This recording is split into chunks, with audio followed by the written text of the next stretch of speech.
Better Man, 2025. Budget, $110 million. Box office, $15 million. Losses, around $95 million or more. Let's start with one of the strangest creative decisions of the year. Better Man, the Robbie Williams biopic, starring a CGI monkey. Yes, a monkey. Take that, Planet of the Apes. Oh no! Oh, The idea was to metaphorically explore the singer's life through an animated chimpanzee, possibly to distance the audience from the trauma while enhancing empathy. But in reality, it just weirded people out. British fans were divided, American audiences barely interested. Robbie Williams might be a superstar in the UK, but in the US, he's hardly a household name. Pair that with an already risky creative direction and you get a financial misfire. Despite early positive reviews, sometimes bold doesn't mean better. Love Hurts, 2025. Budget, $18 million. Box office, $17.5 million.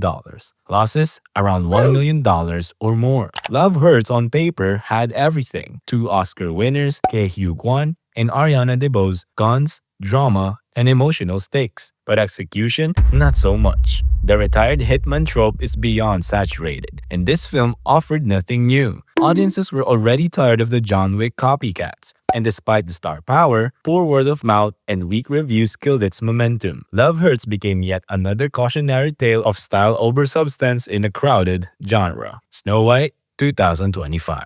Budget, $270 million. Box office, $200 million.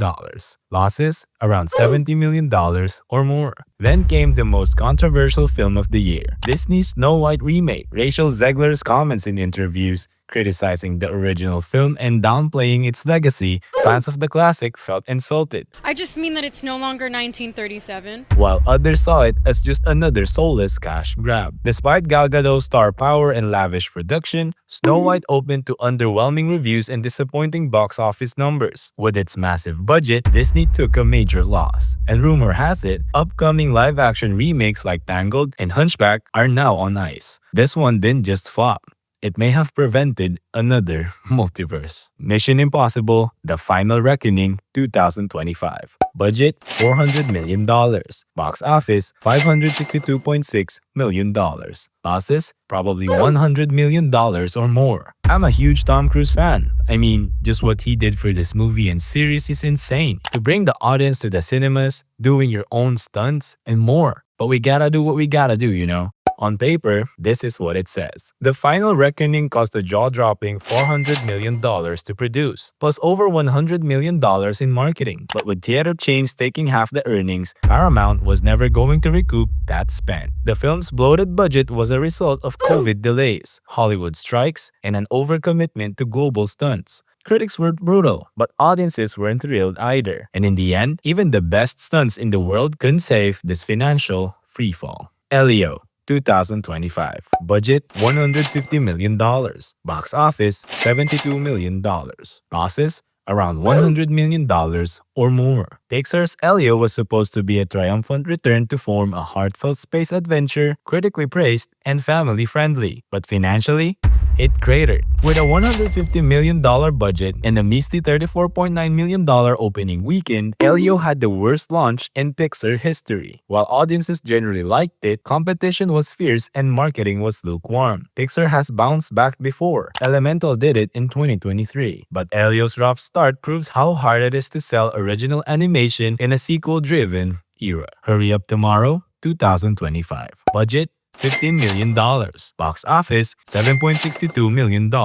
Losses, around $7.4 million or more. The Weeknd tried again and failed again. After The Idol bombed on HBO, he doubled down with Hurry Up Tomorrow, a moody experimental thriller tied to his new album. The film followed a fictional version of himself spiraling into insomnia and madness. Critics called it all flash, no substance. Audience called it irrelevant. With only $7.6 million at the box office on a $15 million budget, it barely made a dent. Sometimes being a pop star isn't enough to sell movie tickets. Well, let's just see if he keeps trying though.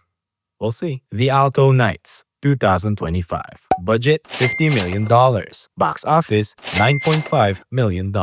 Losses, around $40 million or more. The Alto Knights, a gangster film directed by Barry Levinson and starring Robert De Niro in two roles, tried to channel the golden age of mafia movies. But the world has moved on. Critics slammed it for feeling outdated, and its $9.5 million return on a $45 million budget was a brutal reminder that nostalgia doesn't pay if the story doesn't deliver. Migi 17, 2025. Budget $118 million. Box office $131.8 million. Losses around $80 million. Finally, one of the most anticipated letdowns of the year, Migi 17, from Parasite director Bong Joon-ho. Based on a high school concept sci-fi novel and starring Robert Pattinson, this was supposed to be Warner Brothers' next Inception. Instead, it flopped hard. Despite favorable reviews, the marketing didn't click. The premise confused audiences, and the film simply didn't perform. Variety later reported a loss of around $80 million. It's a reminder that even acclaimed directors aren't immune to box office reality. That's 6 minutes. Thank you for watching. Like the video and don't forget to subscribe for more flops.